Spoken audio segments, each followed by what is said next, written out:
those pivotal moments in your life, whatever it may be for you. For me, it was really, getting fired and not knowing how I could develop income. That fear that I had as a child of being poor, everything kind of hit me at 43 years old. And that was not in the plan for me, right? That was not the way I saw my life unfolding.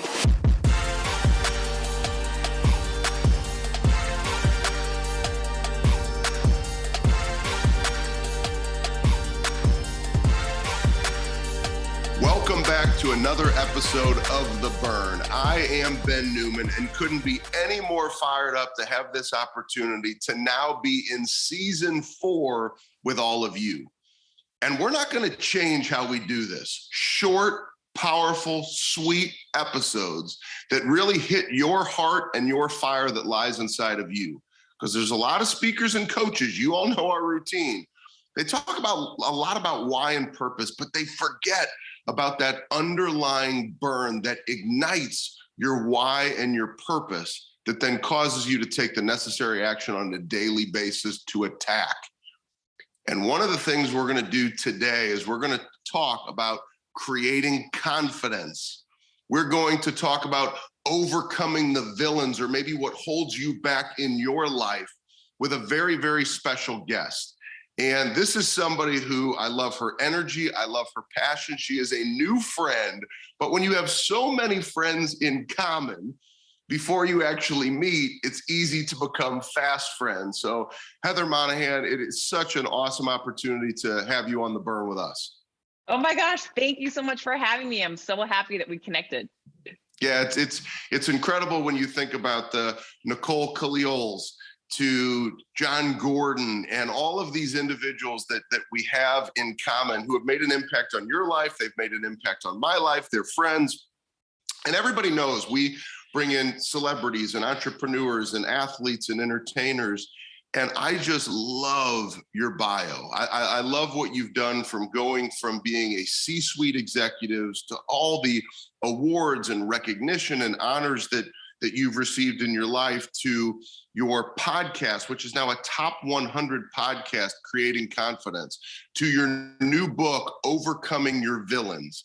And I just think it's a very powerful resume, but you know how we do it on The Burn. I want to cut right down to it. What is your fire? To have a resume like that, a list of accolades like that, what's the burn for you? What is it that motivates you on a daily basis to be your best?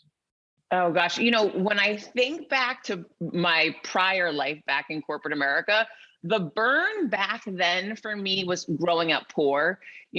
When you grow up poor, and I don't know if anyone's listening in a similar situation, two different things can happen, right? It can drive you so intensely to make sure you never end up poor, which is what happened to me. I started working at 9 years old and I've never looked back. Or, for some people, they will stay in that situation because they become accustomed to it and that's what they know. For me, it was really a driver that I didn't ever want to be in a situation that my mother found herself in. But then cut to, I was fired from my C-suite position 4 years ago. And that moment was a pivotal moment that the burn for a while became, I can't let this be my defining moment. I can't let this take me down. I have got to rise up and go to another level, go bigger, and really show myself, not just the woman that fired me or the company, that I had been with, but show myself that I could get myself out of a really difficult situation. Wow. Yeah, it's interesting hearing you say there's a lot that I can pull from that answer, but starting to work at 9, I started at 13 selling hot dogs at a pool snack bar. So I know what it's like to have to start work early. So a couple of things that I just pulled is obviously discipline that you learned early. And I can just hear it in your voice. It's the belief and passion that you had early on in life. And look at all the things that you have. Now, this is a choice. I think so many of us, we roll into a new year and there's fears, doubts, and uncertainties, which will always exist. But you talk about creating confidence on your podcast. You talk about overcoming your villains. It sounds like you've had to do that. And over the last 4 years, there's some amazing accolades that you've achieved after that adversity and challenge. So what's the advice that you typically share with somebody after they face challenge and adversity? Because that's when we really find out about our greatest strength, in my opinion. Oh my, yeah, absolutely. But it's the hardest in the moment, right? Like I never want to sugarcoat for anybody. The day I got fired, I cried my eyes out, for 24 hours. I went under a weighted blanket. I was a disaster, those moments, those pivotal moments in your life, whatever it may be for you. For me, it was really, getting fired and not knowing how I could develop income. That fear that I had as a child of being poor, everything kind of hit me at 43 years old. And that was not in the plan for me, right? That was not the way I saw my life unfolding. And so, those moments were really, really scary. But I did a couple of smart things. Before I was fired, I started investing in myself. And that was the best investment I ever made. Earlier in my career, I didn't do that. I always thought, invest in the company, invest in the mission that, that brand that I'm representing. But as I grew a little bit older and started noticing other people in the world, I thought, well, there's lots of executives out there that invest in themselves as well as do a great job for a company. I want to start taking that step. I ultimately think that's why I end up getting fired in the end. But however, things happen for a reason. And I had developed a brand online and had this realization that I already had a brand. I just wasn't in charge of it. I took control of that narrative and really elevated myself in business and through social media. And during that time, upset the employer that I was with, ended up getting fired. But once I had invested in myself, I now had a community I could speak to. And Ben, how important community is. And so when I did get fired, I decided to make a different type of move by posting online. I've just been fired. And if I've ever helped you, I need to hear from you now. And a lot of people thought that was a terrible idea because that's not the norm. Most people aren't advertising to their community that they've been fired. But I thought, I need to ask for help. I need my community right now. I don't have the next answer or the next move. So I've got to make myself a little bit vulnerable. And that's something that I would recommend to anyone. Number one, invest in yourself. Number two, ask for help. It's something strong people do. I absolutely love that. And so I, being a very emotional guy, hopefully I take you to a place of emotion because that's what I do, because I'm similar to you. None of this, sugarcoating anything. We have to go for it in life. My mother battled a rare muscle disease and lost her life 11 days before my 8th birthday. And so I'm very emotional. I cry when I watch Extreme Home Makeovers, and I know the importance of a mother's influence. I know that a mother's example and her passion and how she shows up in life determines how we as young boys grow up into men. And so 3 words that are kind of hitting my heart in hearing you speak and from what you've shared thus far, and I think this is important for all leaders, is to be the example. How often do you think of your son on a daily basis with the example that you've provided for what's possible for him, for fighting through challenge and adversity? Because you impact so many on a daily basis. You talk about all these individuals that were there for you and you had built this brand. But tell me about your son. How important is it to be an example and to have your burn be what you do to help him understand what's possible? Yeah, there's no doubt that, it's not only what we preach to people, but really how we show up in the actions that we take every day that are more meaningful. But, in those tough times, like getting fired and the action steps I took right after, those are the moments as a parent you start reflecting, am I letting my kid down, right? I don't want my child to see me struggle. I was suffering, right? This was not, regardless of what it looks like on social media and to people who have followed along and are proud of me and cheering me on, which I'm super grateful for. They're not all highlight reels and high moments. Those are moments I look back on that I know they're negatively impacted my child. When you see your mother, who's supposed to be the leader of your family, crumbling under a weighted blanket, you become scared. You're going to struggle with, are we safe? Are things okay? If she doesn't know what the future looks like, how do I, right? So there were those moments that have been very tough for me, and I reflect a lot on them. However, conversely, they've been beneficial. So after a year in Zoom school for my son, which he did not thrive in, right? Like most kids, he had to go to an academic summer camp in order to make up credits so that he could continue on, in school in his regular grade. So he had never been to academic camp. He's a big athlete. He was not looking forward to it. He had to go to Wolfboro, New Hampshire, right? We live in Miami. Like nothing about this was ideal for him. And he got on a plane at 13 years old, was dropped off there for the summer, didn't know anybody. And I got a phone call one night that your son has been in an accident. He's got a broken arm. He's at the emergency room right now. We'll let you speak to him. They didn't have phones available as part of the camp. When he gets back, you can speak to him. I took a complete nosedive. I thought, this is it. I've got to get on a plane. I've got to go get him.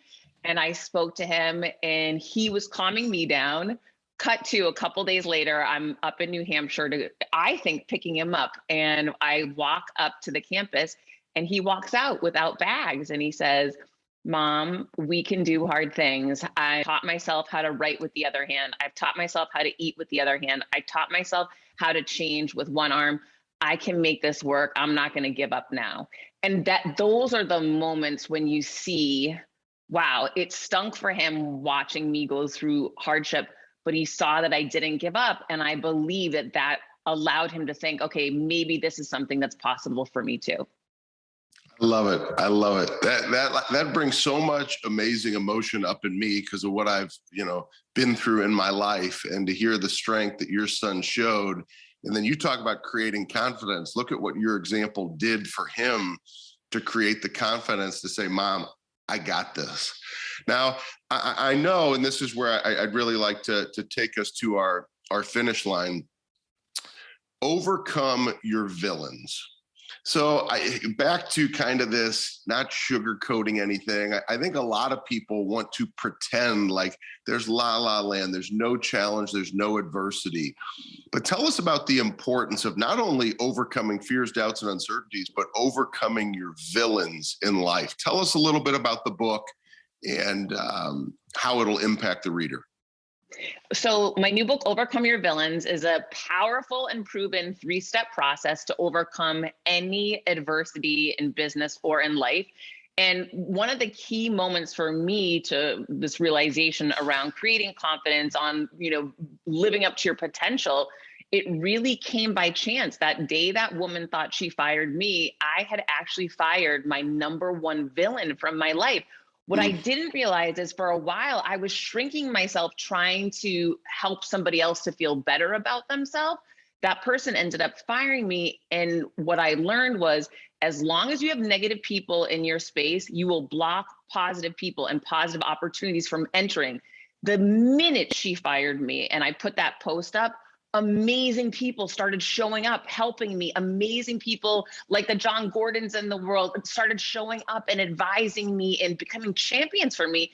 And those people were never in my circle earlier because I had that negativity. I was allowing for that negativity to block me from all these opportunities. So that's why I love the name of my book, Overcome Your Villains.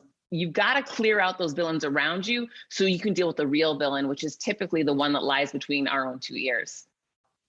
And it's so powerful hearing you say that, because obviously being a mental performance coach in the world of sports and in business, I think sometimes people underestimate the power of your mind. And you can wake up and you can control the mindset that you take into the world.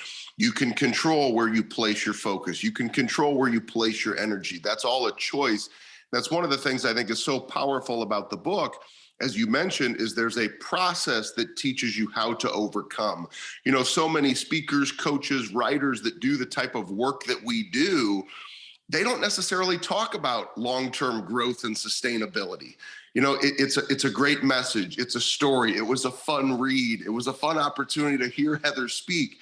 But I think that's one of the things that makes you special as a communicator, a writer, a speaker, is to have a process that you can share, but then the track record that you've overcome and you've persevered through it gives so many people hope. And it's one of the things that I was really excited. Everything happens in timing, us meeting, us having these mutual friends, but, being one of our very first episodes of our 4th season to kick off 2022, it's perfect because so many people need to understand that process, the importance of the burn, and it's not always sunshine and rainbows. We do have challenge and adversity that we have to overcome. What's a final lesson? If I were to ask you maybe one of the most important lessons you've learned in life, or maybe it's something you think of every day, what is it that keeps you positive and keeps your mindset strong?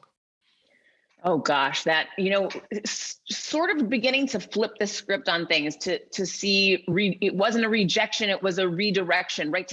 To really challenge myself on how is it that I'm seeing the situation.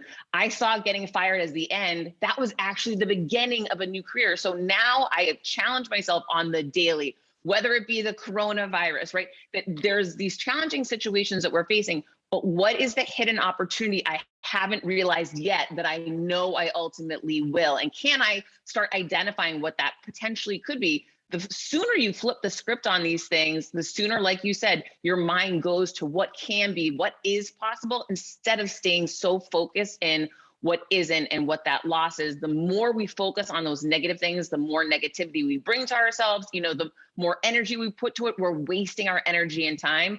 So I really try to stay so focused on the solutions and what if and what can be, because of these other lessons I've had in life that have taught me it doesn't have to be the end of your story. You could just be in the middle of it. I love it. I love it. The best chapters are yet to come. I always say that we're never finished, and I feel that mindset and that energy from you. Heather, I am so grateful to have you help us kick off this season 4, but also 2022. I appreciate how you show up in life. I appreciate how you're an example for overcoming adversity. I learned that from my mom, and hearing how you've been that for your son as well as so many others is so powerful. Thank you for joining us. What an honor to be here, Ben. Thank you for all that you do, and thank you so much for having me. Well, thank you, Heather. And, for everybody who has somebody that they're thinking of in listening to this episode with Heather and I, please share this. Just like with one person. You don't need to share it with hundreds. You can if you want to, but one person that you believe needs to hear Heather's words, to feel her emotion, who maybe need to read Overcome Your Villains. We're going to make sure that we drop information to make it very easy, a link for you to pick up a copy of the book, because Heather's passion and energy needs to continue to be felt, because it's needed in a world where we all face challenge and adversity in becoming who we were destined to be. Thank you for joining us for The Burn. I get fired up to be with you every single week, and continue to join us. Stay connected to that burn, and let's keep fighting the good fight in 2022.